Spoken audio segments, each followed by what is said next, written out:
It's like catch up because my shop started carrying the physical print. I was just going through and I'm like, wait, Dalian Dark's in here too. It's like sweet, I can read the first couple.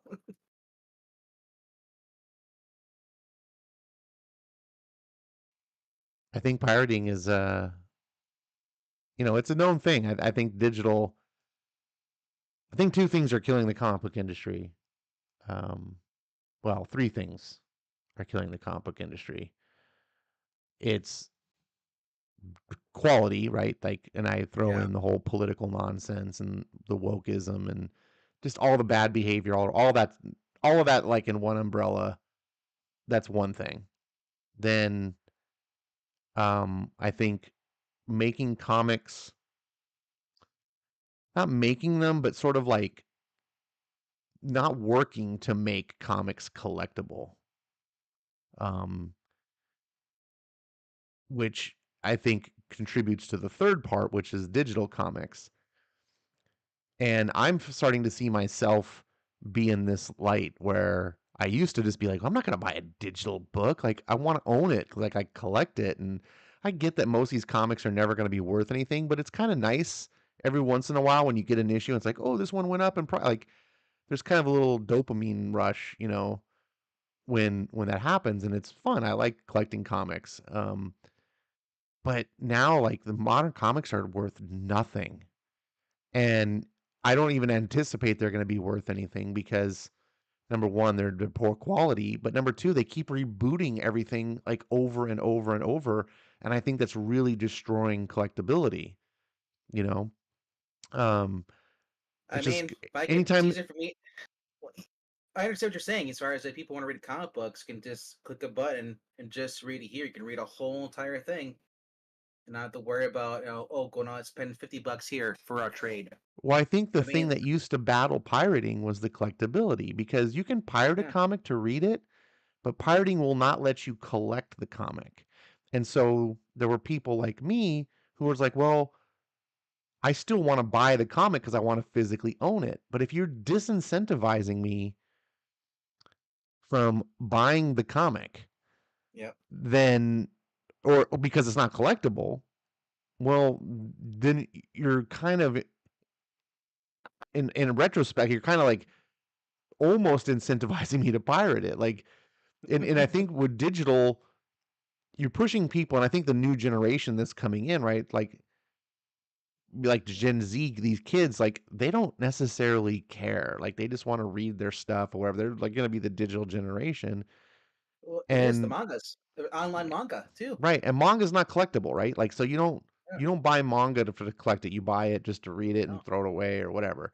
Um, but comics is a different story. Like I try to tell people this, and you can just read comics. There's people that do, but the majority, the reason the hobby exists, like the reason it didn't fold back in the 80s was because of collectability. Collectability saved the industry.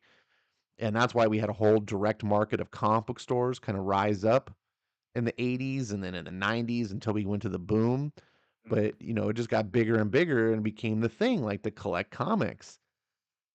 That's what saved it. Comics were dying before that because the newsstand was going away. No one wanted to buy comics anymore just to.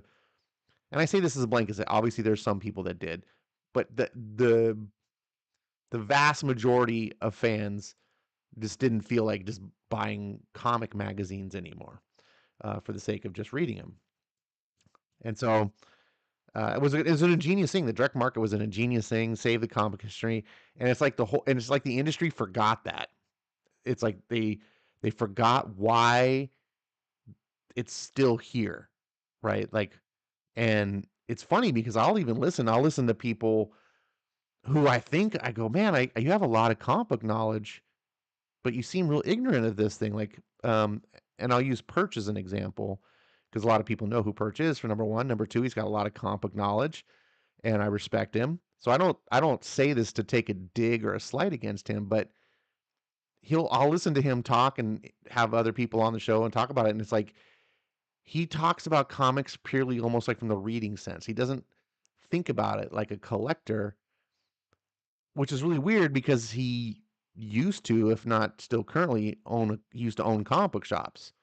So he was a dealer, and I was just like, man, that's why. Like this, if you're a comic book shop, like you're making money off those people who are coming in and buying stacks of comics.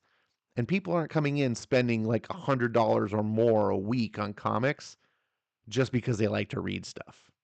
Hmm. There may be an outlier, but in general.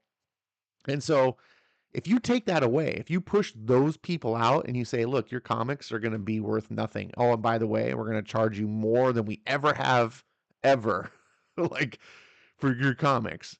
I almost choked when I saw Zach um, showing off his Flash.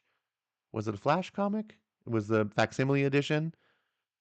Facsimile edition. I think he had. It was not. I No, think it it was was. flat. No, it was the All Star All comic where All Star Comics. That's right. All Star. He was showing off his All Star Comics facsimile, and I look. I'm not against facsimiles. I think they're cool, but it had an $8.99 cover price, and I was like, because he got the foil cover. Mine was like right. $6. It's $6.99 without the foil cover, so Yeah, it was you're not. getting completely ripped off for $2 for a foil cover. Number one, but even $6.99, I'm like, this is a reprint. They didn't pay a single artist or an inker or a letterer or a Sure. colorist. Like they didn't pay anyone to make. No editors had like all of that was just there. They just sent it to the printer. They didn't even have to like reformulate ads or anything. It's literally just use the old plates, and Yeah, like here we go, and and we'll if you don't charge have top dollar. charging you what $7 or $6 versus me going and pay someone $2,000 for that issue, and I can't even open it up because it's about to fall apart. Well, I yes, mean that's why I get it. but facsimiles. Okay, look, like I said, I do support facsimiles, and I understand what you're saying. Like as a reader, you go, I'd like to read that issue, but there's no way I'm gonna, And if you're I not want just action, you're not uh, and you're if not I gonna want Action Comics #1, I need to get a reprint. There's no and way. you're well, the other thing is you're gonna realize it's not just one story. There's like 7 stories in those. It's like Detective Comics. I get There's it, but multiple it's a stories. Do we remember Yeah. like the Marvel, what was it, the True Believers comics? They Yes. sold those for $1. Then DC it was so popular. DC copied them and they called them in their Ultimate Creativity But dollar comics. True Believers didn't have all the ads and all that stuff. Which a lot of older people, So nostalgia you're do like the ads. so $1 to $6.99 so you can get the ads. Heck Come yeah, man. on.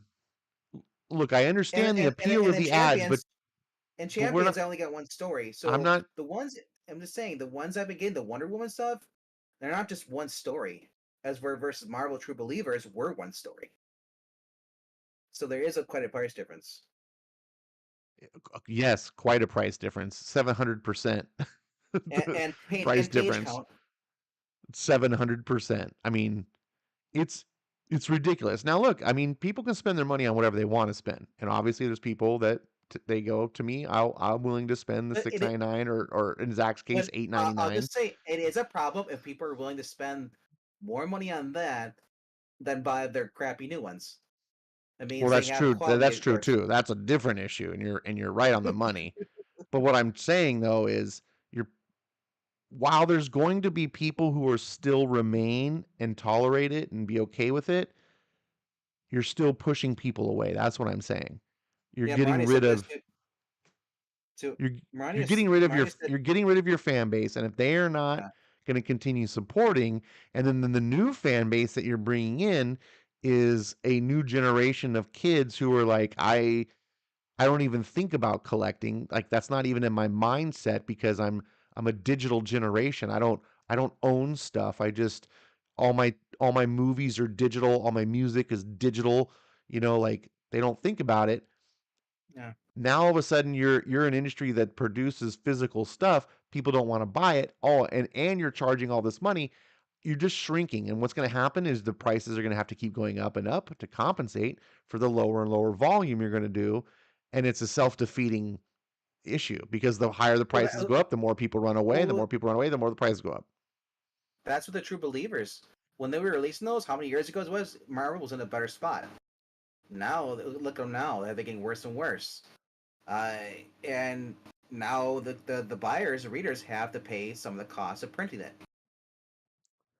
Like you said, this old facsimiles. Mariah's got a point. If they're in these are golden age. If they can find, these are if they find the old prints. If they can't do it, they have to remake new ones, new plates, and then they have to have someone come in and clean up the comic book, so you can actually legible, so you can actually read it. So Sure, there's a lot more to, there is a little yeah. bit of work done, but compared to producing a brand new comic from scratch, Well, sure, yeah. no. It's cheaper to produce a new comic book, and the problem is that you've lost the fans that would you that care. A lot of people have walked away from new comic books. They're not Yeah. picking up the new DC stuff. So they like Eric and me, like, if I see an old book like that, I'm more willing to go for that because I'm not getting the no woke ads for any new crappy books. I'm not getting Alan Scott woke ads in the old book. So I mean, if I came down to it, I'm just gonna collect the facsimiles, you know, Sure. because they're not releasing it. That's the other thing too. DC's horrible at releasing trades. Once trades go out of print, they don't release them in trades, or some books don't even get trades. Well, So nowadays the problem with trades is everything is in trades now. And there's just with over there's a lot 80 of years of comics from the big 2, there's just way too many comics to keep in print in trades. The volume of material is just too vast. The logistically it's just impossible to do. So they have to pick and choose what to keep in print. Now some things will always be in print, right? Like Watchmen is always going to be in print. Dark Knight Returns, obviously, probably things like Hush. Your real big popular things are going to stay. Everything else, it's like okay, the latest issue, the latest run of Wonder Woman. Okay, we're gonna collect it in a trade, but it doesn't sell that much anyway. So once it goes out of print, they're not going back and doing another run of that.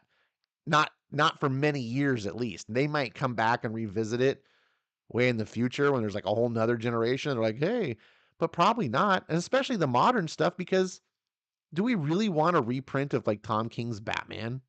Like like who you know what I'm saying? so Like the problem I've been noticing. I'm looking at my comic book stores. They're running out of room for older trades because they're putting all the shitty books, Batman new stuff. Tom King's are getting trades, are taking up room on the shelf, and Amazing Spider-Man is not being reprinted. The only time you can find anything trades is through Epic Collection. And good luck once they're on to the next volume or volume 2. There's no way to go order the past volumes. You have to go through eBay and hope you can find someone who's not gonna rip you off. Because whatever reason they do limited printing on these books, I don't understand it. It's the people behind the printing stuff. Quit putting out trades of books that nobody's buying. The Son of Kal-El, no one's buying that trade. This should be right, but print. It should be a print on demand. You know how Amazon will make a CD on demand. You buy it, then they make a CD. They put it out. well, a CD is super cheap to make. Yeah, I know, but I'm saying the book should be that way too, though. But books aren't super cheap to make, and Well, I'm saying it should be especially on print on small demand print because runs. instead, Anna, I'm just saying you flood the market with these books that nobody's gonna buy. I feel like you're just wasting more money than you would just doing a small print run. Perhaps, but it really is like publishing. Like the more you get bigger discounts when you're printing by volume, so it makes sense. And look, I agree with you. I just think that they shouldn't be collecting stuff in trade.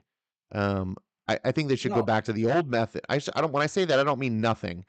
I think they should go back to the old method where it's like, oh man, was something really popular and like people missed out and so forth. Like let's bring it back in trade, like these classic storylines. But 90%, and I'm being really generous with this number, it's probably higher.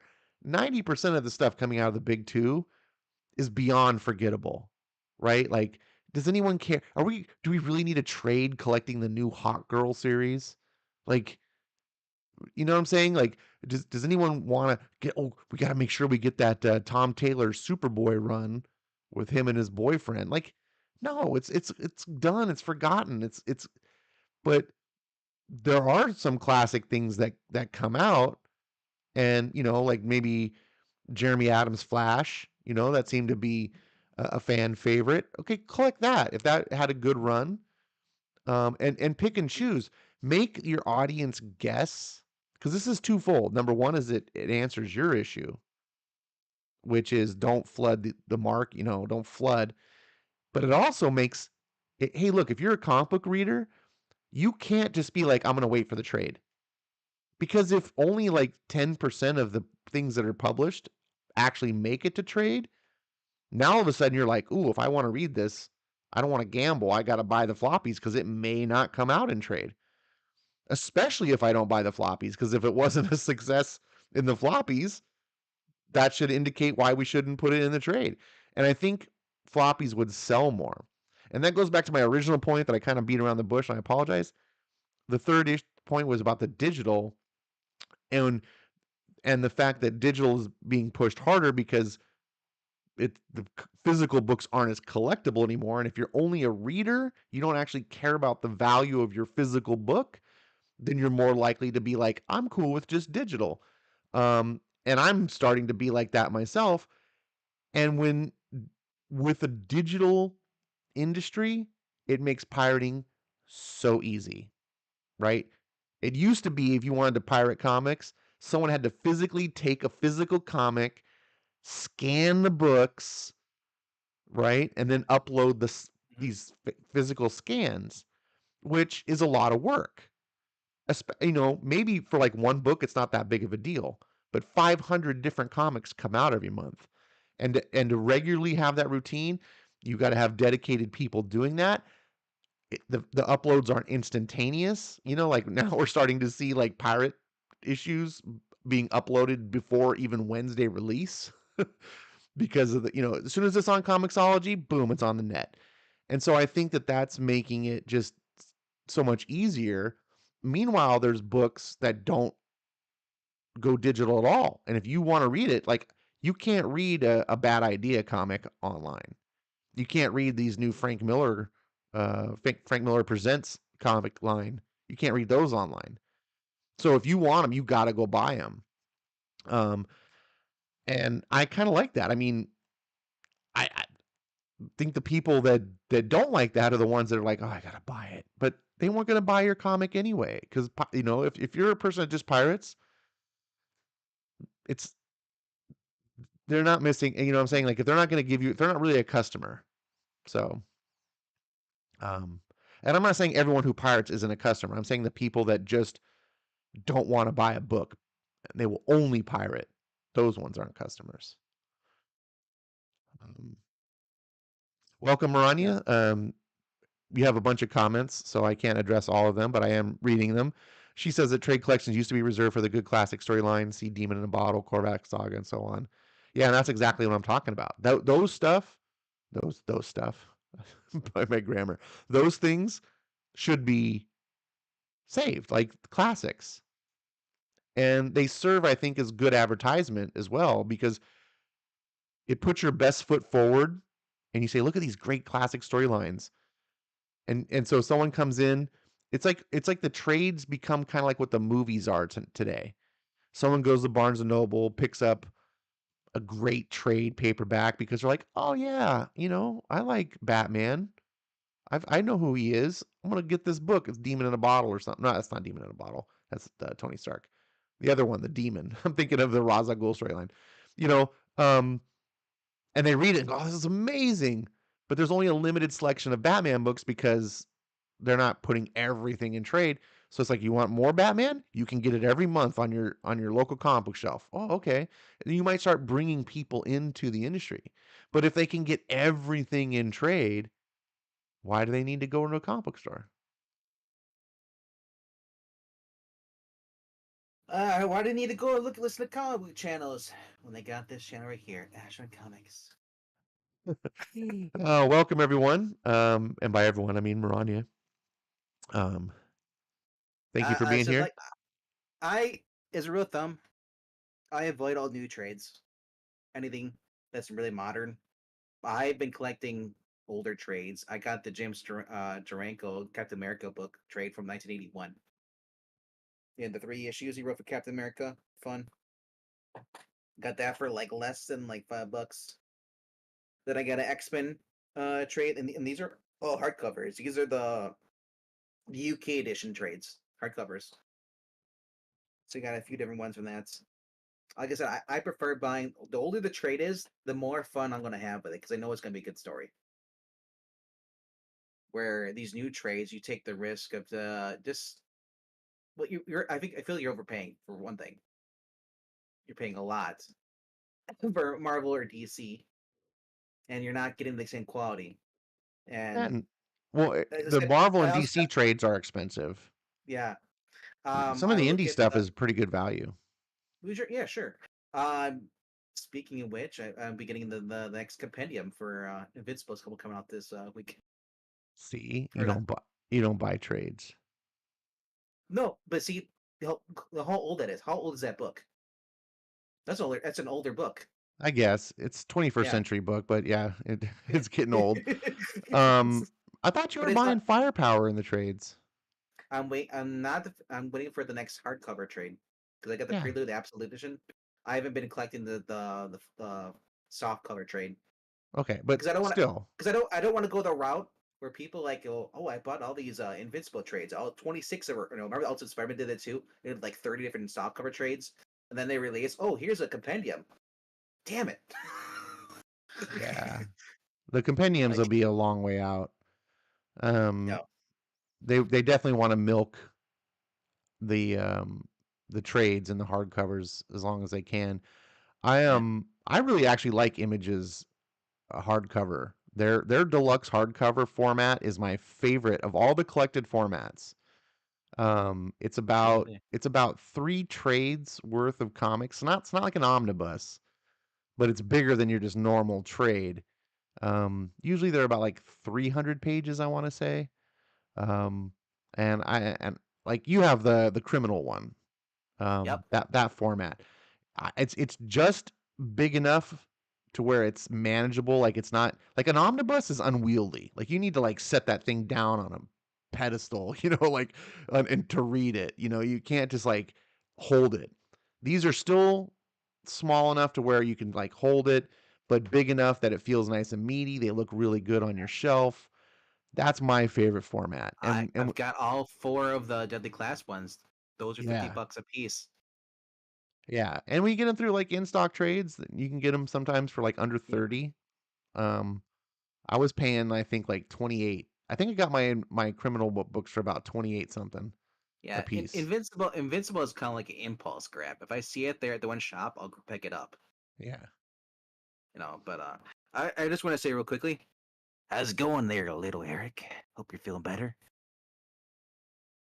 Wow. You like There's no Ray guy here. I have to say it to Eric. So you mixed Eric with Rhaegar, and that was really creepy. yeah, Yeah. which one of us? For me, it was creepy for me. I was one that had to hear it. Um, all right. Thank you guys for being here tonight. I didn't have an opener. I just kind of just Yeah. launched. And Thank you for coming to our TED talk. We'll be leaving you our tonight TED Talk. shortly. We were talking behind the scenes about just the industry and things like that, and so I just went live and forgot to do our opener. This is Late Night Comics. We are here to talk about comics, but generally we talk about other things. Tonight we're actually really are talking about comics, talking about the industry. Um, Tonight is unfortunately Zach's not here because he had to work late and has to be up early, and I We're get it. kicking old school.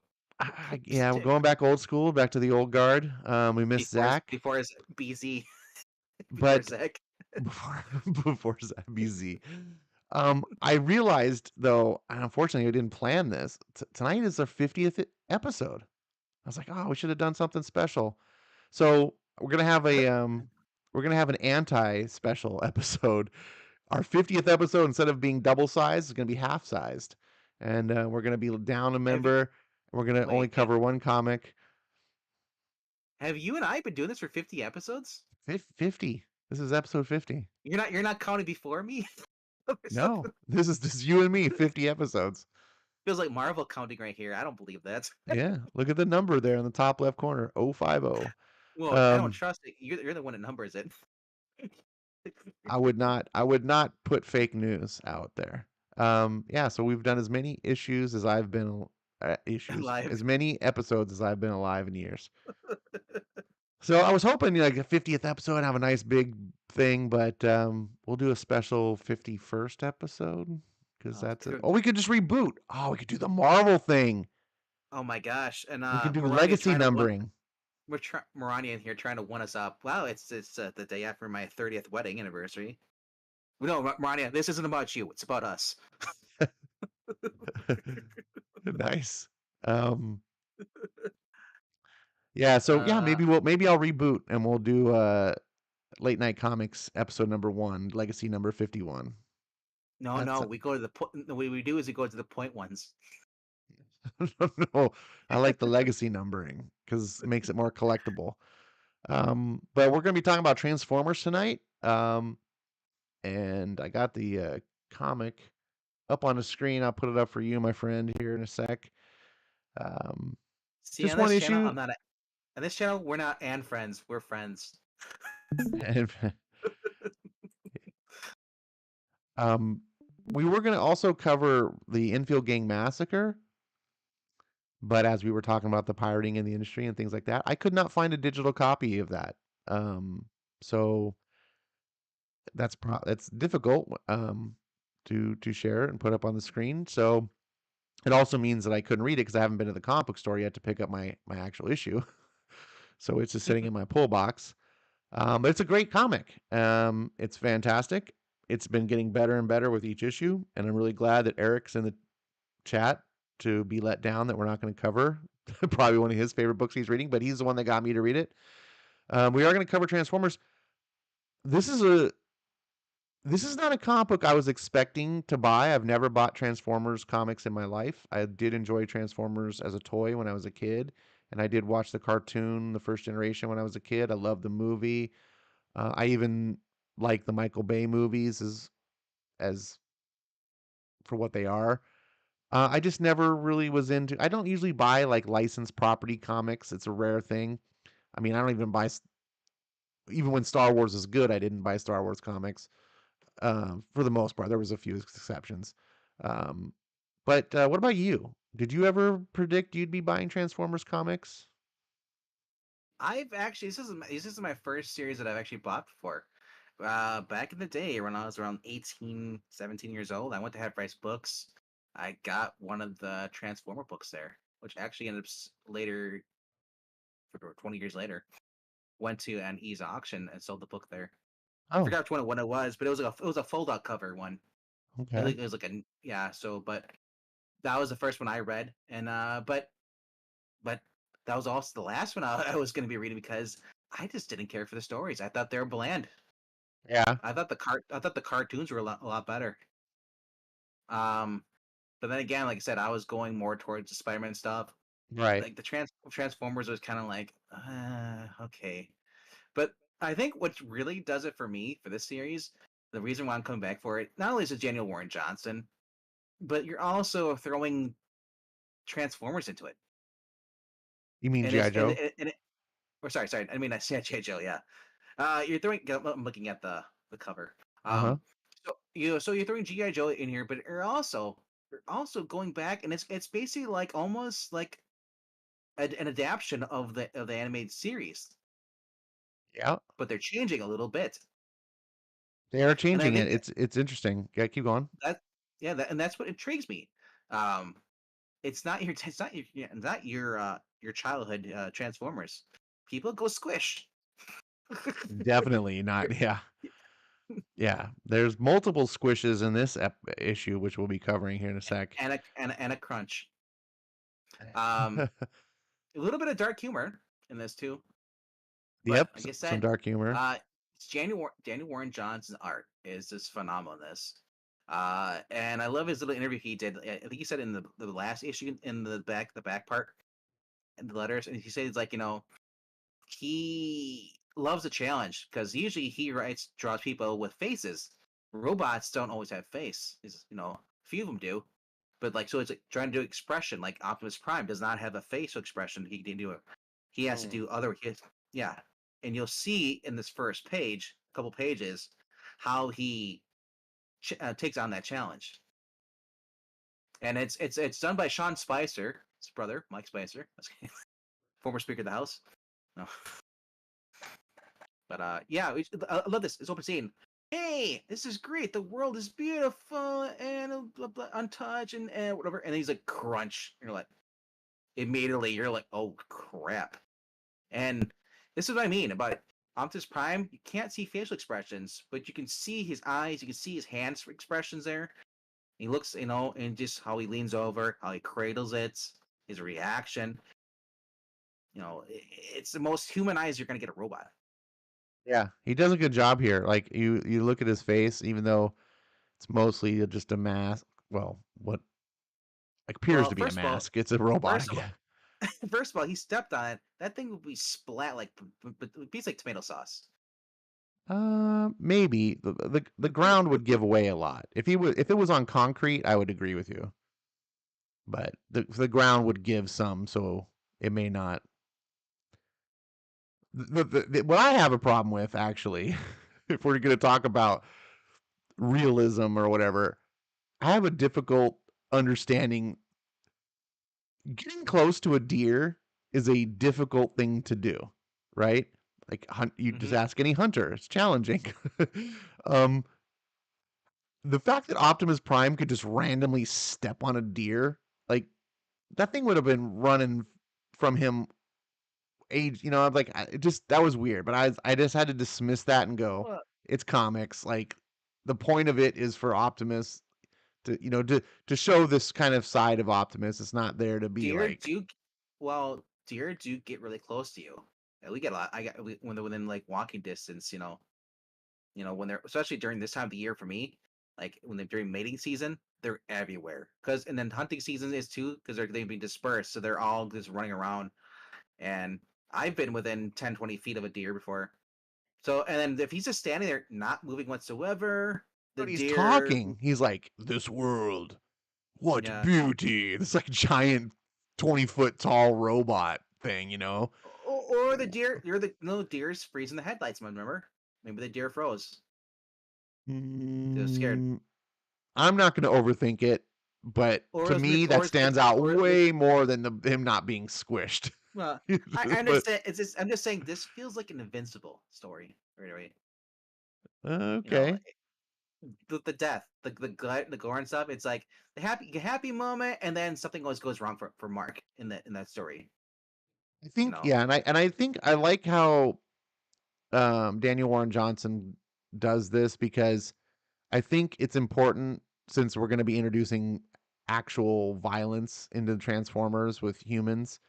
We can't have the Autobots killing humans, because so in order for Optimus Prime to experience like organic death, using an animal, I think, was a clever way to, you know, instead of him just like stepping on a human. And what I mean? Like imagine this scene rewritten and without a deer, but it was like he stepped on a person. It wouldn't play the same. it's also Um, to show the opposite. It is to show the opposite because we see that the Decepticons are just killing him right. Which and the they're having fun. Decepticons Where can, because they're villains, and so we can just be like, oh, he has remorse, and then I love how they just talk and everything. He's like, "Your world's so fragile," and all they talk about how it's like his took to his parents, how his mom died. He's like, and Optimus like, "What's a mom?" He's like, "You never had a mom?" Oh, and it just told the whole innocent conversation they're having there, and it just looks like Calvin Hobbes, doesn't it? hmm yeah, there's a bit Just of that.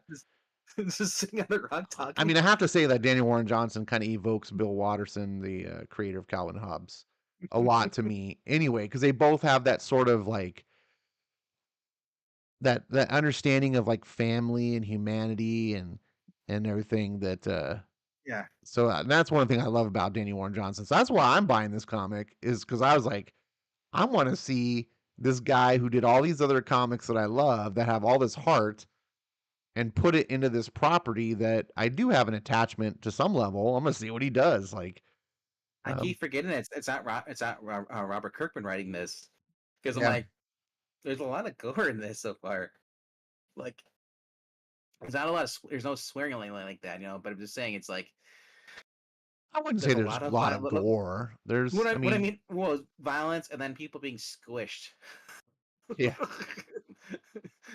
So So the comic book continues on with Optimus and Spike having this conversation, and he's asking Optimus kind of where he's from.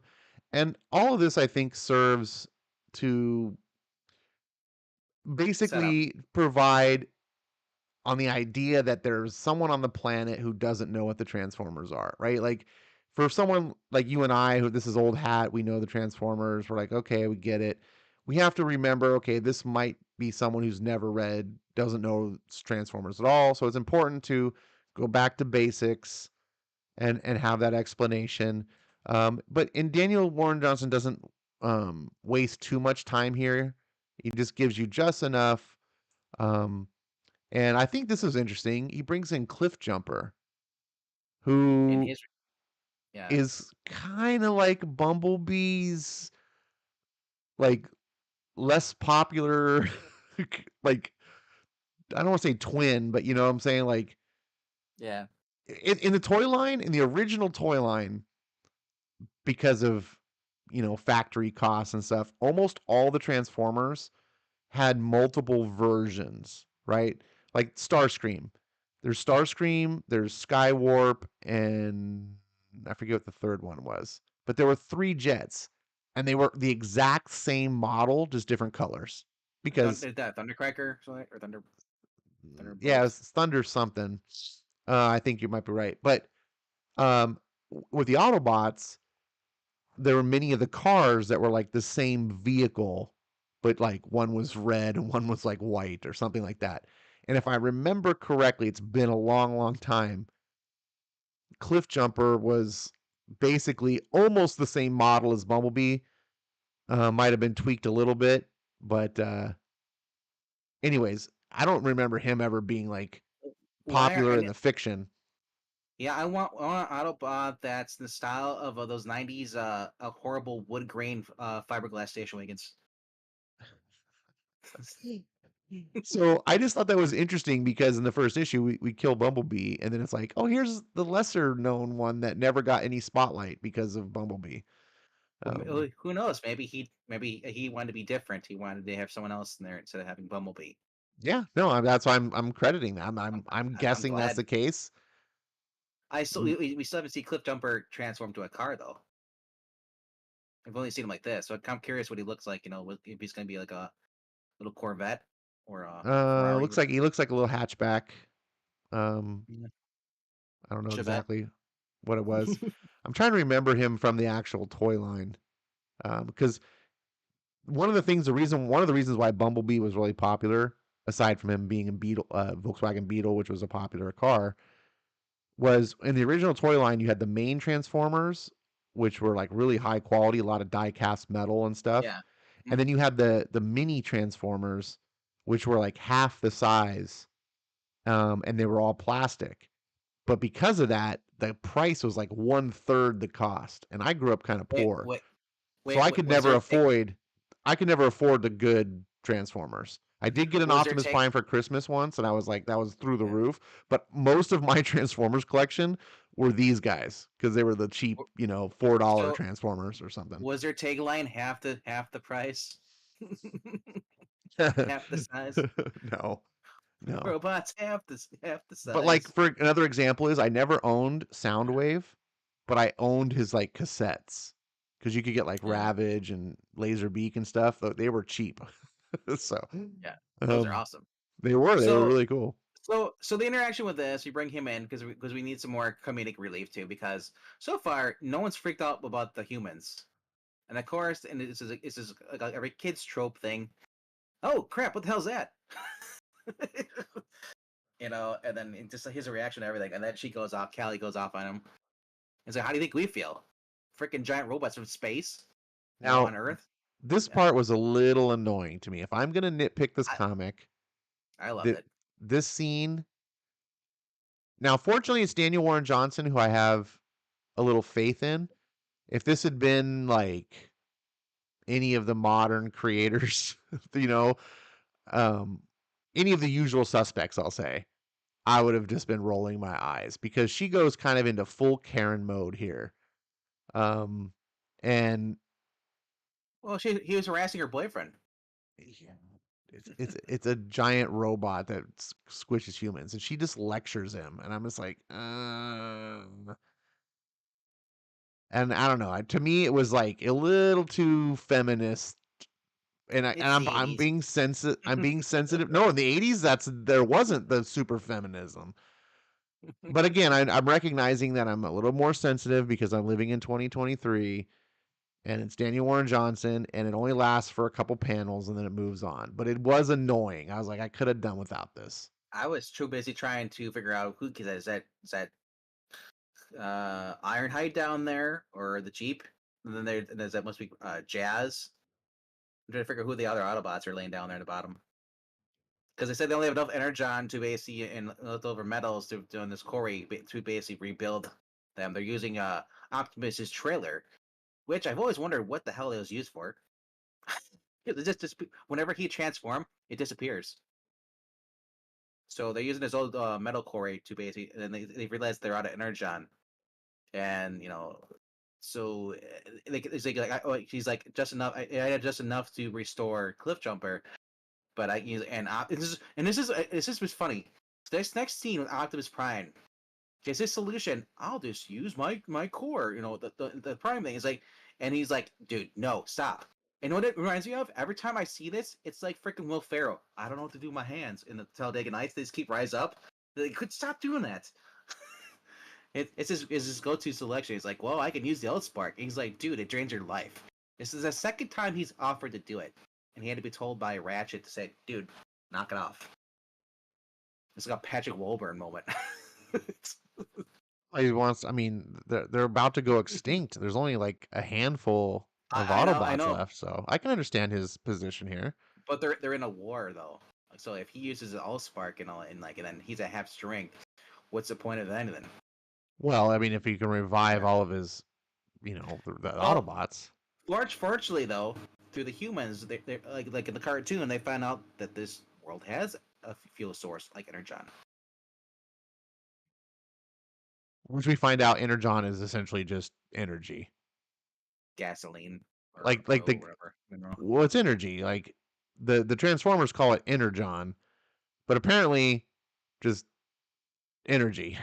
So, which I'm cool with, Yeah, like, because there's no actual mythical thing that they can find on Earth. Like, there's no Energon's not a real thing. So I like the fact that it's yeah. here. It's just verbiage for what we just call like Also, electricity or we power. did we did glance over this, and then the very beginning that he when Spike was talking to Optimus, he does mention his older brother, Yep. Jimmy. Yep. I really like this scene here with I think this is Skywarp when he Yeah, slams down. Um, for a couple reasons. Number one, in the old school Transformers, Skywarp and the other guy were just wallflowers. They had no personalities. They never did anything. It was always Starscream doing everything. And I was like, man, why don't these guys have personalities? We'll see more of that. So I like that Daniel Warren Johnson's using them. But also I love sound the effects. well, not just no, not the sound effects. The sense of motion here. Like you can feel the crash. That's one thing I think that Daniel Warren Johnson really excels at in his art is that that physicality, you know. Um, and this is something you see a lot more. It's done in manga, but I like that it's done with more of a Western style art. I just really like this panel. I think it's cool. Um, when we cut over to the Decepticons are raiding this power plant where Yeah, the yeah, yeah. This is Spike's right dad after. works, and they Yeah, we reveal just that they stole this device from the Ark, which allows them to. convert. Basically it's like a giant battery from what I'm able to, and it's like a giant battery receptacle that like also charges like smaller batteries, but whatever they're able to charge it, and then of course get power to each other. Um, Yeah. I thought it was Eh, funny though because the fact that his dad was the same explaining the comics, like, we got attacked by giant robots. Sure you did, bro. Sure you did. eh, The humor in his book is I just love it. And like I said, I just love the sound effects too. They're just they're just so loud in your face. I love that style. yeah. And just like I said, you can feel it. Look at the like when Starscream is stomping on this Boom. person. Like the first time I read this, I didn't even see this hand. But now the second time I'm going through, I was like, oh, he's stepping on someone. Another Um, but person. but you can feel like the way the motion lines are, the way he draws it. It's like that's a challenging thing to do on a still image is to capture that kinetic force. Um, Yep. and so yeah, I really appreciate it. I like and this was a really cool page too because they get the battery thing charged up, they're pulling the power, and then all of a sudden you see Skywarp. He's just like, "Oh yeah, it's working! Chug, chug, chug!" As you're reading the book, you're realizing what a predicament the Autobots are in, and they lead to this page from previous page, and they're like, "Well, hopefully, if we're low on power, that means the Decepticons." And then they cut over here, and it's like, "Nope, Decepticons are the opposite situation. They got power to spare." And it's like, and that's a really good story technique is to make matters even worse, like make the villains even like more powerful, put the heroes even in more danger. And it, as an audience, it makes you it puts you more in suspense. It's like, oh, what's going to happen now? How are they going to overcome this? um and so we cut over to um looks like a um naval fighter. Looks like an F-18. And it's they get radioed in from command that there's basically there's just this Decepticons. They don't use the verbiage, Well, but like looks like someone's getting an escort, and then they get a call in, so they have to respond. yeah. So they go in to investigate basically these Transformers, The and detail he and everything is, oh my and gosh. he's yeah, and he's giving an escort. He's like, okay, sorry, your escort's cut short. We got to go investigate, which I thought was really weird. I don't think they would do that. Like they wouldn't if you were if you had someone in your plane that was like not like a ride along, they wouldn't call you True. in. But whatever, And it's comics. It's comics. So see it's if I like know who it is. See if I know who it no, is. I get And that, but yeah.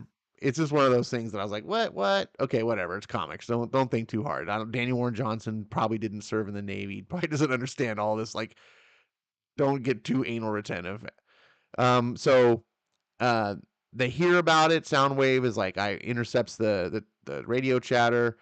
And so Starscream's just like, oh, the squishies trying to fight? I have to see this. So he transforms. Again, I love how he draws it like mid transformation. So you get it, like what's happening. And Starscream races off. And they connect, have a little bit of a dogfight. Um, the pilot seems to have some skills, gets Starscream in his sights. And then all of a sudden, the Starscream just transforms right in front of him and turns around. And I was like, that's such a cool shot. Like imagining, like you're flying it, however fast they're going, and you're got a lock on, and then boom, thing just turns around, transforms into a giant robot, turns around right in front of you. Chug, chug, chug. Like that sound effect. Chug, chug, chug. Yep. And then catches the plane and then tosses it. It's just like we're going down, eject. So he's at first he's like, I can't reach it. They eventually do, and Both one of them eject. ejects right up in front of Starscream's face, and he's like, "Hi," and then splat. You're like, "Oh!" And then He already splat. the other person that was in the back, who all we know his name's Frosting, he's like, "No!" And then Starscream's going after him. Then he clicks a button, and all of a sudden he's got some sort of jetpack with wings. And you're like, "What's going on?" He's got looks like some sort of gun. He maneuvers, he flies, and so now we're clued in. Okay, this guy's no Flare ordinary gun. person, and yeah, it looks like probably a flare gun. Shoots Starscream in the eye, and annoys him. Then he flies off. Starscream shakes his head. Oh, what? Where? whatever, stupid humans, and he flies away. And then we cut over to the person, and you see the little patch on his shoulder, on his chest, as Duke. So that was a GI Joe, and I was like, okay, that was a kind of a clever way to introduce, like, okay, Because humans yeah, can't stand up against the Transformers, but GI Joe is not your average thing. And it was like, okay, this is clearly gonna his miniseries is foreshadow a supposed to, yeah. confrontation in the future. Well, yeah, his Duke's miniseries is supposed to be about basically being enlisted to fight the Transformers. That's the rumor. Mm. Um, Or and Decepticons. yeah, I mean, this is all foreshadowing. He's like, whatever, stupid humans, you'll all be dead eventually. It's like, is that so? We'll see. Meanwhile, we go back to the action with God, these guys. What did I say his name was again? That's how forgettable Skywarp these Skywarp. That's how forgettable they were. Um, and that's Sparkplug, right? Sparky, Dad. I guess I never paid attention to the Because humans. you I don't think that is species. though. I don't think that is because this is a That's a different dad. timeline. I don't think. Yeah, this Make a look. Sparkplug never. I mean, he never. This guy never had any dealings with Transformers, so I don't know. Um, In the movie, so did the father and the son were both in there? yes, but this character where we're looking at here, he's never experienced Transformers before. You talking about the guy up there? That's I think that's his dad. That's running. It's driving away. Right. Yeah, This guy, the dad, has never seen Transformers before. Well, up until yeah, just yeah, yeah. In this book, yeah. yeah. So, But I'm talking about. I'm just confirming his name. That's all. I don't I don't think we've been told his name. I'm sure it's not Sparkplug, but maybe I don't know. But anyway, so Skywarp's like, "Oh, come on, I won't hurt you, I promise." He's toying him with like a cat toys with their like with a mouse like his prey. Yeah, I thought that yeah. It was is. It's nice. Uh, Sparkplug with Wiki because they're going off the movies too. Remember the name? So his name is Spike, but or Sam Witwicky was actually also known as Spike. Supposed to be. She called him Sparky. Yeah. So anyway, that's his name. that's real Continue. confusing because okay. So anyways, so he's toying with him, and he's like, he's all of a sudden that jet that Starscream had tossed just comes crashing out of the sky. And then we just hear an explosion, and everyone's like, "Hey, wait, what's that?" The plant. It's, oh no, Dad. So Optimus Prime's gonna go investigate. Spike insists on going along because he talks about family, which is what they had. That's what their big talk was about. It's all about family. Yeah. And so they go racing off. The girl goes off to find her parents, and she's being followed by Skywarp, I Laserbeak. think. Laserbeak, Laserbeak. or there's Laserbeak and Buzz something. Buzz, I can't remember. Um, Yes, but there's two. Babbage. Babbage Yeah. is the other one, and then Laserbeak. Well, I think yeah, that's but remember, Laserbeak. there's two of each. So there were two cat ones, and there were two bird ones. One was I Laserbeak. remember The other one was Ravage was a Panther one. That's I always see all the time. It was like right. silver and yeah. So in the show, they usually just focused on one, but for the toy line, there was always at least Oh like yeah, I'm not a going by the toy mirror line. one. Well, you have to because they exist. they might Well, they might ignore all the toys and just go straight to the no, they cartoon brought series. in That's Cliff it. Jumper. That's what I'm saying. But This Clipjumper was actually on. It was in the series though. right, but there wasn't just Laserbeak. There was another one. Oh, There I'm were sure there two. was. Yeah. That's what I'm Yes. saying. I don't know. This Ravager. is all pointless. I don't know why we're bickering about this. Like it's Just we, accept what I'm saying is true and just move on. fine. It's Laserbeak. It's confirmed. RDV knows it's Laserbeak. Um. So, anyways, we cut over. It's following her. The dad gets out. I guess he stole a police car to get home, and he goes into a closet or something, gets some stuff out. Um, Girl comes home. Dad, who's there? Get in. And we see that he's armed himself, presumably. Uh, I don't. I'm guessing this is her dad's gear because he's at her dad's house, obviously, and he's armed himself. And she's like, "Where's my dad?" And he has to explain that the guy that got killed in the first issue was her dad. Which I Yep. was like, "Oh." She's like, "They They might have killed served. your dad." Well, they might have served together. They might have, but that was kind of a big reveal to me. I was like, "Oh, There you dude, go. that guy not just was his friend, but also was her dad." So this girl is now invested in a whole new way. She's not just like helping the Autobots. She now has an emotional uh, connection that the Decepticons killed her dad. So I'm curious to see how that affects things. And that's it. Yeah, That's the issue. We get yeah. I'm another looking at a preview of Duke. League of Comic Geeks. It lists all the characters. That's why I knew his name was Sparkplug. But I also remember them saying it's calling him Sparky in one of the first issues. Her dad calling Wiki calling Sparky. But I also remember in the movie I watched the movie that was about a week ago or 2 weeks ago, first one, and the wife for Sam's dad's name was Sparky. Yeah, So I mentally blocked out the humans in the old Transformers. When I was a kid, I hated that. I was like, why they put stupid humans in the show? I just want Transformers. I was so annoyed. I I always get Red Alert and Ratchet always screwed up because Red Alert's he's the other like the fire truck ambulance guy. Uh-huh, And right. Yep. Ratchet's the doctor. But because Yeah. like they both played the same role in any of the cartoons and stuff of that. So Yeah. And there were like two Lamborghini. I always wanted those as a Sideswipe, kid. Sideswipe Sideswipe, and then yeah, there's Sideswipe and then the other one whose name I forget. Sideburner, Maybe. One was red and I think one was yellow. Um Hot Rod. Hot Rod was one from the new generation. I know Judd Nelson. Um But I found out it was Judd Nelson voice, and I was just like, "Are you freaking kidding me?" So that is the issue. What was your what are your thoughts on it? What The big things that stood out to me was the very opening page. How you're right into it. So it's like, man, we just like, oh, it's great, and then crunch. I just love that kind of dark humor yeah. because he's like, oh, everything's so good. What this world?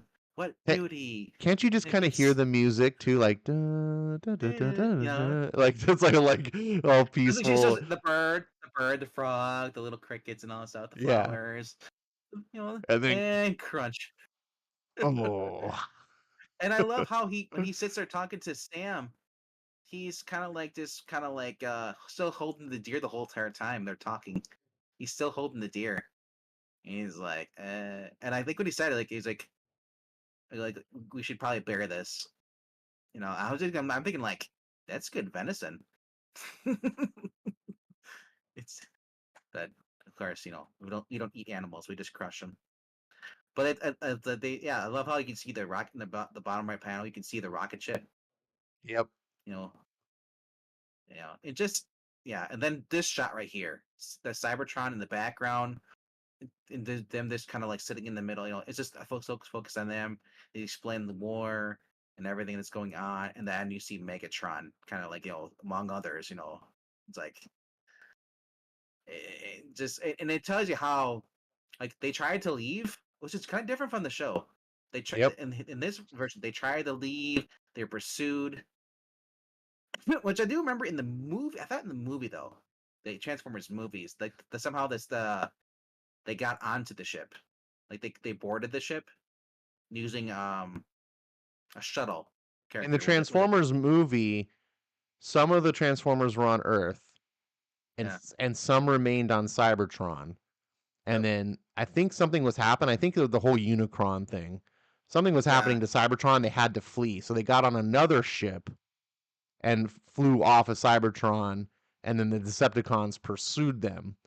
And then they end up coming and crashing on Earth. And that's when Megatron comes and you get the final showdown between Megatron and Optimus Prime is probably one of the greatest things of my childhood memories. Um, it was epic, so epic.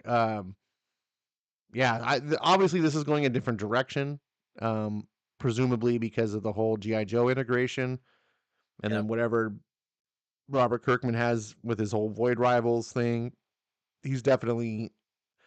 It seems like he's reimagining. He's trying to keep true to what these creations are for the fans. Like he's not going to too radically deviate from like their personalities and what they are, which I appreciate. But he's going to basically say, you know what? If we had to do it all like start today and tell the story and have him with these characters, there would be some differences, right? Like if GI Joe was created in a world where Transformers are running around squishing humans, like they they would form differently, right? Um, so I'm Yeah. very curious. I like how it's being handled so far. We'll see how it goes. I'm curious Yeah. what happened to Megatron because I thought Megatron was on the ship when the very first So, opener. so what happened is that they fled. They're no longer. They're not. They can't go back to their base because the Scotlings are outnumbered. That's why they fled. Megatron was on the ship down there. So remember all of them were down, and Starscream said, "No, we're not going to revive him because that's classic Starscream. He hates Megatron. He think Megatron is not the true leader. He's wrong for them." Oh And right. Well, and he's Starscream, also yeah, got his ego. He wants to lead. yeah. So Um, that's why he left. Yeah, you see, Megatron's just kind of laying there too. yeah, that's what I thought. I thought, is that Megatron? I believe so. It Yeah, looks there's like Starscream. Megatron. Yeah, and then So, yeah, there's so my point is, when Jetfire comes in and he starts rezzing people, right? yep. Um, I say He rezzing go people. I'm like a total video game nerd. He starts bringing people back, and then Starscream, spot. and then they do the whole thing, and then it's like, where's Megatron in all this? Megatron was left on the ground. Yeah. Okay, so I'm guessing is your interpretation the same as mine, where Starscream Megatron's just still there. didn't revive him? Yep, yep, didn't revive him. But like, The okay, and main so so that means I presumably, then if that's the case, I'm going to presume at some point in the future, some other Decepticons are going is to gonna go revive against him. Starscream and revive their leader. Which I'm looking at the next couple of issues just by the covers alone. And I'm thinking, yeah, this is my thought process all the time is that Starscream's going to run his mission. He's going to fail to kill Optimus Prime. They're going to be like the fact that they can't kill Optimus, and they'd be like, we don't trust. We're sick of your leadership. And then he's going to get too hot-head abusing them. That they're going to go behind his back and revive Megatron, or the GI Joe accidentally revive him.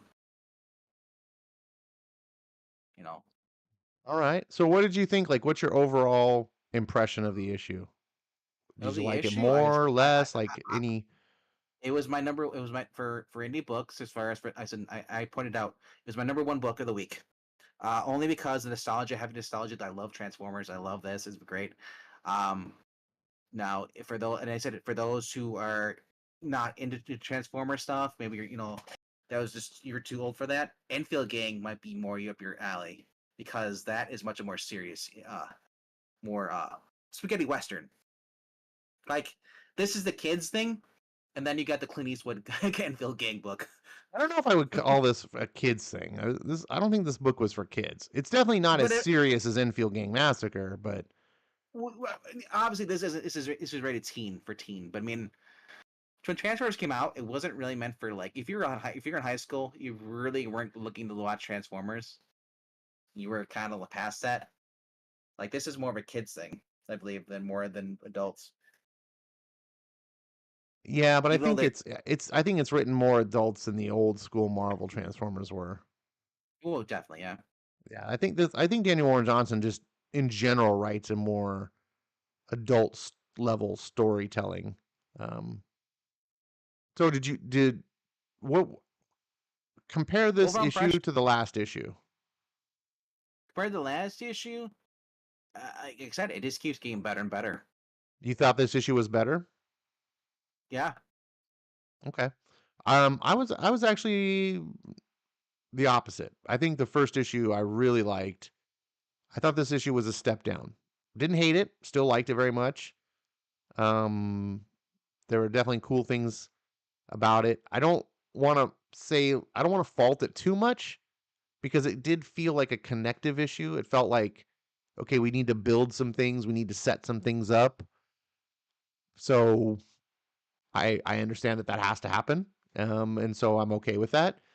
But if I'm just looking at it in a vacuum from first page to last page, my, it didn't impress me as much as the first one did. The first one Well, really, the first one had conflict. The Transformers Decepticons. This was more human centric. yeah, but it had some Than what? conflict. It did have some really cool scenes. I loved the jet fighter duel. Sure, I loved but I showing mean, Duke. yeah. Is that and from when I looked at the cover for the next stage, it looks like the next stage is going to be more of the action, like you saw in the first one. Yeah. And I don't necessarily need all action. It just felt like, you know what I'm saying, like more setup than Yeah. than sometimes you need to do that. Like in order to get the good storyline going, you need to have those setups so the character development, so the characters can be motivated and we can care about these characters. Um, Otherwise, it's just things happening. We don't even okay. There's things Well, happening. People are blowing up, but we don't well, care who's who. well, it really sets up a whole dramatic thing because the fact that Spike went with Optimus Prime to go save his dad, but his dad's not there anymore. So now Optimus Prime is going to be outnumbered. If Skywarp's there, same with Starscream and Soundwave, that's three Autobots or three Decepticons versus an Autobot. So Yeah. and then Well, and having a human there and a we'll see. Daniel Warren Johnson doesn't seem to write Optimus Prime as badass as he was in, say, the Transformers the movie. Um, I don't know if that's just maybe because Optimus Prime is weak in a weakened state due to low energon and things like that. Um, I kind of hope probably. I hope that's kind of why. Like I do like an Optimus Prime that's a little bit more like he's badass. Like most of the Autobots are like pacifists, but Optimus Prime's like, dude, he's like, uh, you Give know, me my gun. he's Blow the your head one. off. He took Megatron out single handedly. You know, it's like, I w- most Decepticons are not a match for him. That's the way I know him from just my childhood. Um, Well, I just keep thinking, man, like not this first volume, the next volume or third volume, Unicron. I dearly love Unicron. I just don't want to. I don't want to go. You know, it's like too much of a good thing I was becomes just not a saying. good thing. It's like it's like I'm just like saying. Infinity Gauntlet was rad. One of my favorite comic book storylines ever is Infinity Gauntlet. And then for the next 30 years, Marvel just kept doing Thanos over and over and over, and more Infinity Gems, and and all of a sudden, like Infinity stuff just became you know. It's like it Well, was more. Unicron was basically needed because the fact that Transformers was becoming stale. Oh, sure. No, I love Unicron. Yeah. What I'm saying is I don't want to keep reusing it because then it'll become Well, watered sure. down. You know, It should come be up a with last ditch effort when the series is getting ready to end. They ended with Unicron. maybe, sure. Yeah. Um so let me you were talking about like the next issue, so I'll pull that I'm up. looking at the cup. I was just looking at the cover. Yeah. It looked like a little struggle there. So this is a really And cool cover with Prime facing off looks like it's it's Soundwave obviously. we can't see it though if you're showing it, trying to show it. Well, you can see it. You're looking at it. Not okay. Now you close the stream. Stop looking at Discord. I'm showing live. Yeah, yeah, yeah. I was looking at that. I was like, just awesome cover. You So got yeah, Skywarp. I like that Yeah, Ravage is leaping out onto him. It looks like Laserbeak might be there. I don't know who the guy in the background is. that's Skywarp. No, Or no, that look, Rumble. Rumble's the other guy. yeah, Rumble. He also had a twin. I forget Rumble's twin. I can't remember what his name is. Rumble and something. Yeah, and they had the little like things that I just would remember pound the ground. Rumble was a sassy little guy, always talking shit. So the next issue, they got quite a few variant covers. This Yep. one There's is by someone named Clark, yep. Torrin Clark. So maybe show those off. Kind of cool. Um,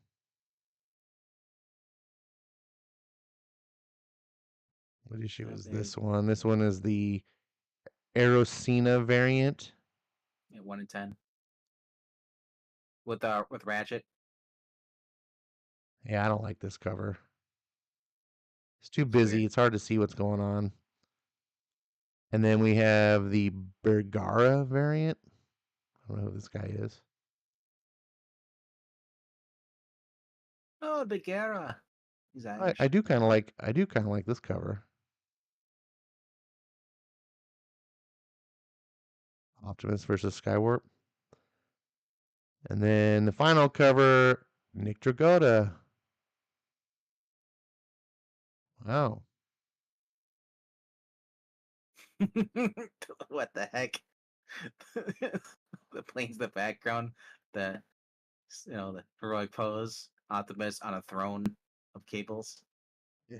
This is a very anime, like a very manga kind of There you cover. go.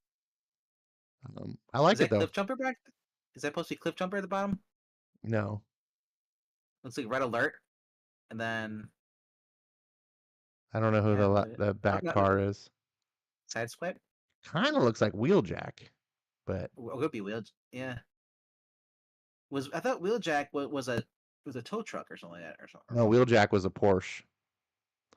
The reason I know Wheeljack so well is the first Transformer I ever got in my life. Um, I so always forget how old Nick Jagoda is. I'm like, I see his pictures, like, whoa, I thought he right, was young. you think he's like, oh, he's a youngster. Oh no, no, no. Um, He's probably as so old as Hickman is. could be. So, anyways, that's our single issue tonight. I'm gonna cut this one short. Anything else we want to talk about before we wrap it up? Oops, Nope. But you're watching my best the comics of the week, apparently. I clicked on another tab. Yeah, there we go. Hey, look at that. This is here we go. It's a plug for the Geeky Puppa Show. You can watch Geeky Puppa Show starting tomorrow for their preview show on Tuesday nights, and then their follow-up show on Thursdays, where they come back and actually, after they read the books, and see if they were right or wrong, or if there were any surprises. Yep. Um, I don't have any. My next week is a small week. I only have big game, but I feel like Green I'm Lantern's missing. out this. So big game, and then Geiger comes out. Tiger's what's missing on my list. That But I'm confused. Is it Geiger like a retelling of the first one, or is it like catch up? But, let's see. It says the saga of the unnamed continues. Jeff Johns and Gary Frank return to the apocalyptic world of Geiger for a special explosive 2-issue origin epic. What happened to Tariq Geiger in the days of the nuclear bombs after they first dropped? How did mankind survive the unknown war? Who is the mysterious Russian scientist Dr. Molotov? And why is he hunting Geiger? And how does this tie in all the way back to the American Revolution? Get ready to put on your hazmat suit and find out. get ready to read Jeff Johns' book with Gary Frank interior and cover art. Mm-hmm. Which cover are you going to be getting? I think I'm going to get the A cover here. It looks pretty sweet. I'm just getting the Gary Frank cover. Well, there's two Frank. This is another Gary Frank. I know I'm tempted. I'm not quite as big of a fan of Gary Frank as you are, probably, but I do like him. Oh, I just love I just love his art, man. Here's a Brian Hitch cover. I do kind of like these Marvel Come on. trade dress throwbacks to make it look like a I Marvel look at it this comic. way. this is a Ghost thing through Image. It's like, so if you can support these guys, if you want to see more of these guys, because these guys just kind of left DC and to do their own thing. Yeah. Small little And business, it's little really good. That's the yeah. thing is Geiger was fantastic. The other one, Yeah. what was the follow-up book? The robot guy, Junkyard Joe. Junkyard Joe. Yep. There's Totally also so good. Jeff Johns' writing is on point. I mean, this is his creation, so it's his baby. So I expect it to be even better than the stuff that he just does work for hire. But he doesn't spare anything. Gary Frank's doing the art on both of them. mhm. He's got another book that's been delayed, and that's the Red Coat, I think is what it's called. Yeah, which is Um, gonna because we're basically wrapping up what they're doing at the project, and then they're all exclusively to Ghost Machine. They're not, yeah, because they did in the Geiger 80-page special, there was a Red Coat story in there, which hmm I really liked. And Brian Hitch is doing all the interiors for that series. and I It love how those guys pop up in the end of Geiger, and like it's not time to to talk to them. Yeah. So So it's like, I'm just stoked. I love this. It's great writing. I love that all these things are connected, so it feels like a shared universe. Um, I'm on board. I absolutely endorse these books. Um, hopefully you guys are along for the ride. yeah, Marania says that he's on the level of Bob Layton for her, his art Oh, for Gary very Frank, nice. and like I said, go checks. Go-Go Checks. I'm not a huge fan of the Go-Go Checks like everyone else. Um, but I respect them. Maybe it's just because I'm an old school Marvel guy, so I see the old Marvel dress like this with the Yeah, character in the whatever the space is called. Um, that gets me giddy. I'm like, oh, nostalgic. Um, I so think there's a GI Joe this week, isn't there? oh, I gotta make sure that I pull this GI. book. There we go. Okay, maybe that's next week. I think I clicked the wrong button. I So think GI. the top book coming out is Detective Comics, according to the fans of the site. Fantastic Four is the number 2.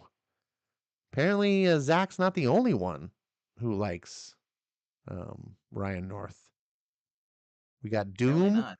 We got Doctor Doom Oh, going out this writing. week. GI Joe, American Hero #1, Larry Hama cut. Now look at this cover. I see Doctor it. Doom riding an armored. Is that a mechanical or an armored T-Rex? It's a mechanical T Rex. It looks that way, or it might be an armored. Who knows? Yeah, because the eyes But look real. But it's Alex Ross. Like I almost want to buy this just for the cover. I never buy books just for the cover. Doctor. You know what though? The stupid black bar at the top ruins this cover. Look at how nothing. fantastic this cover is, and then you go And yeah, this yeah. massive ugly black bar across the top. It's That's why I'm marvelous. reading. That's why I'm reading Blade right now. Like Uh, look at all this. right. So basically, yeah. See how ugly this Celebrated. is? And then I go like this. Beautiful. Ugly. Yeah, that's how Beautiful. when I the top my top five thumbnails out, and I basically took the Blade down there book on there, and I raised it up so I can't see the ugly Marvel thing. So I cut it off Ah. on top. But no, I'm looking at the GI Joe, a Real American Hero #1, Larry Hama cut. Celebrate return of GI Joe, Real American Hero, with a definitive edition of his historic first issue. Restores Larry Hama's original unedited dialogue, which has never been seen. Print. Herb Trimpe's gonna be under Don Perlin, Bob McLeod. It's pretty cool. Where is that? You're So it's seeing that in the coming out this week? yeah, this week. Oh, there it is. Real American Hero 301. So it looks like it's just gonna be a reprint. Uh, Well, I wasn't looking at that one. I'm looking at a different one. Unless there's two GI Joes coming out this week. well, there's Oh, Real American Hero. It's issue wow, there is. 301. So they're doing 300 and 301. Oh, that's They're kinda doing it. cool. So they're kind of reprinting the Marvel book, the final Marvel Yeah, issue, so you can jump on and kinda see, like, what happened leading up to it. that's that's what it looks like. I didn't see that book, though. I only see the 301. Go down, right there. I think that's 300. No, this is issue 1. It's the Oh, original. issue one. Well, now you can see it through Skybound. Look at the cover, Skybound Comics Group with the image. Yeah, they totally did the Marvel thing, but changed it. That's really cool. Um, Definitive Edition is the story first issue. The issue restores Larry Hama's original unedited dialogue, which has never been in Yep, print.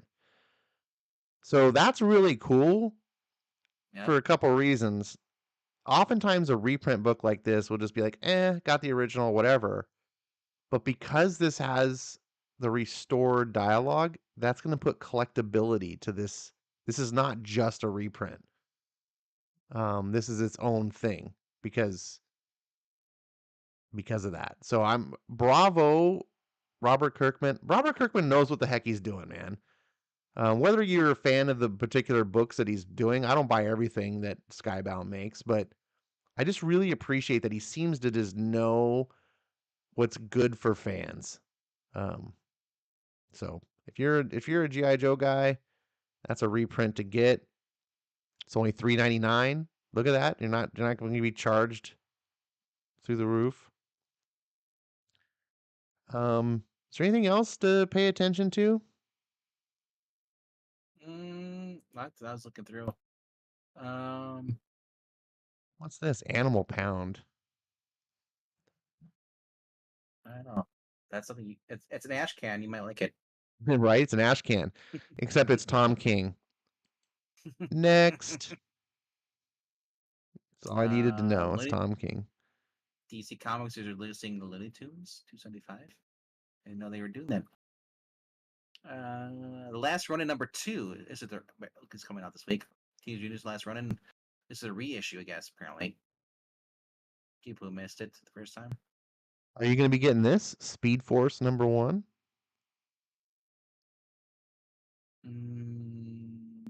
No, I don't. I don't recognize anybody on there. It's a bunch of legacy flashes. You get their own book called Speed Force. I'll have to preview it tomorrow. Here to preview it tomorrow. Um, yeah, The nothing new nothing Shutter. else is really jumping out at me. There's a ton of X books, of course. Marvel can't stop puking out X books.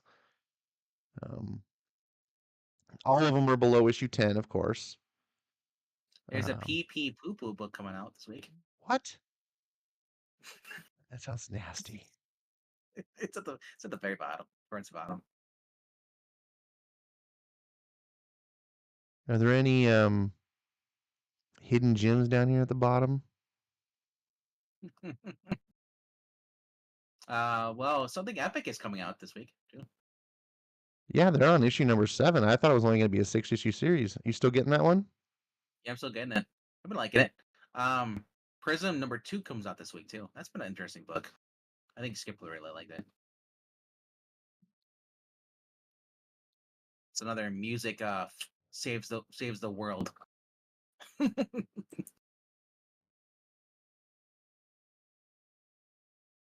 Pee pee poo poo. You are not kidding. If this was not $9.99, I would almost pick this up just to see. Oh, who look at it. who Look at knows? this. Inside this issue, Victoria's Secret Lesbians, Chicago, and more. This sounds like woke. Oh man, this sounds like woke treasure. Is that Gail Look at Simone in the background? this word balloon up here. Except for being dumb, sweaty, acne-ridden, egotistical, and petty, you'd think she'd see I'm a much better choice. What? Oh my goodness, I need to read this. Uh, issue 80,085. What the what? Boobs. Oh, it is his Look at boobs. it. You're right. Yep. Of course, you'd catch that. Here's the creator, What are you trying to say? Caroline. Dude, I thought this was a Is it what? dude. This is Yeah. Oh no, that's the character is Caroline Cash. Who's this person? Oh, Caroline Cash. Yeah, no, never mind. Doesn't that look like a dude? Yeah. Kinda. It's hard to tell these days. John Bon Jovi as a kid. It's Molly Mm. Ringwald and John Bon Jovi had a kid.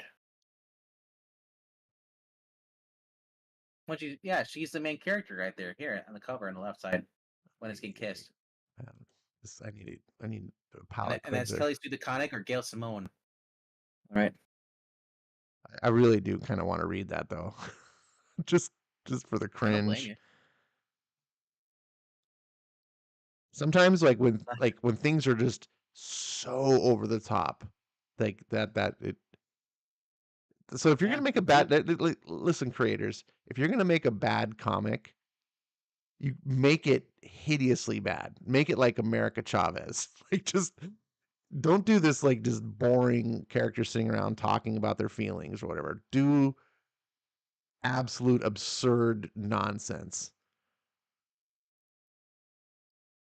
All right. I think that's it. I think Yeah. we're I out mean, of here. Ramby's. I'm not reading Ramby's Detective Comics anymore, but yeah. You're not reading it? You're No, not giving I know I you gave weren't I happy gave with the the new. artist, but this is Yeah, I gave it a shot last week or whatever the last time it came out. I just didn't care for it. It's just kind of like, eh. this has got the new artist though, Jason Sean Alexander. Yeah, I thought you said you were gonna check it out and maybe I, I give it a did final. part one. They're Oh, I thought releasing this. it. There's like one Oh, every okay. week now. Oh, then never mind. Now I understand. Same with Batman and Robin. I just kind of gave up on that too.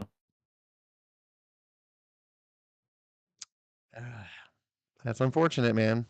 It's unfortunate. Chris, you have So any art over on the Titans? so what's your top DC pick right now? Just overall, not for tomorrow or anything, but just Oh man, overall, just the just your most for what DC. your favorite book that DC's making right now. It's tough. It's between Shazam and World's Finest. I like them both. Oh, not Um, Green Lantern, huh?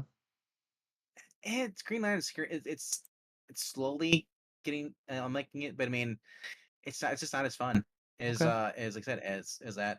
Superman's been pretty cool too. But I All mean, right. World's Finest. I mean, I wish there was just like this like if I read 4 of them in a row, that's much. I love binge reading it. That's the one thing I hate is about having to wait like it feels like almost like a month between each issue. All right. And what's your top book But at Marvel? top book at Marvel, If you could only have Blade. one book on your pull list for Marvel, what would it be? Blade, but it's ending. All right, so it's Blade. So Blade and Shazam. I I think We're there's one saying. more issue. I'm not sure how many issues they're gonna go. Right. Well, when it ends, we'll see if you have a new number one pick. But for Brian now, Hill has been kicking ass on it though, so it looks like it can keep going. It's at least 7 issues, unless they decide to change it, But it's just been fun, man. I'm looking at issue 7. It has Hulk on the cover. well, Blade versus Hulk. they rarely end on an issue 7. So these days, like I, everything's formatted for the trade. So usually it's like in multiples of 6 or 4. yeah, So I'm gonna guess that we're gonna get at least 8 issues, maybe 12, maybe more. We'll see. hopefully. Yeah, but I like Brian Hill. I'm glad that this book is good. I'm not particularly a Blade guy, but You know what? Blade, I like Wesley Snipe, and this is the Wesley Snipe Blade. That's why I'm getting it. yeah, Yeah. I mean, just Blade as a character. I'm not knocking it. It just was not a character I, that I hear you. I wasn't a fan of Blade until after the Wesley Snipes movie came out, and then they started writing him well, like Wesley Snipes. right. I mean, Yeah. let's be real. There really was no Blade before Wesley Snipes. No, there wasn't really. Like he's into a Dracula, but he's like not the same. Yeah. Even though even though when we do too much Dracula, I read them as is Wesley Snipes played. Oh, do you? Yeah. That's funny. All Some right. motherfucker trying to stand uphill. Well, I guess we'll call it here. It's a little after 10:30. I wanted to wrap up by 10:30. It's a little late, but Yeah. we're all done. I want to thank you guys that are listening in and watching And in the Marvel, chat. Marania, can we you please? have been super active. Um, Thank you for I all your just want to say, postings. Go ahead. I want a resin statue of Doom riding the T-Rex. Yeah, I it don't care was. about the book. Just give me the statue. Yeah. Here's the final comment. So that's my hardcover Killing Joke Ingleton sent me.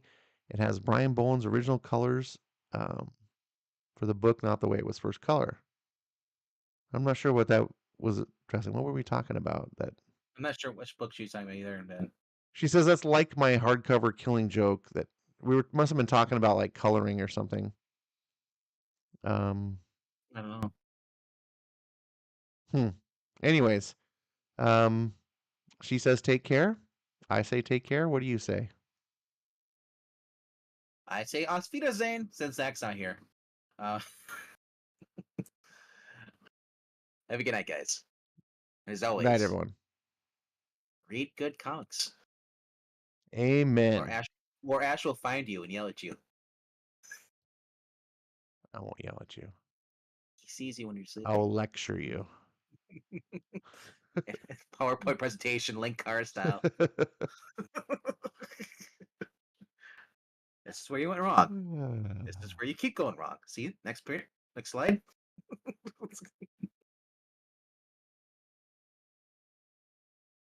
Good night.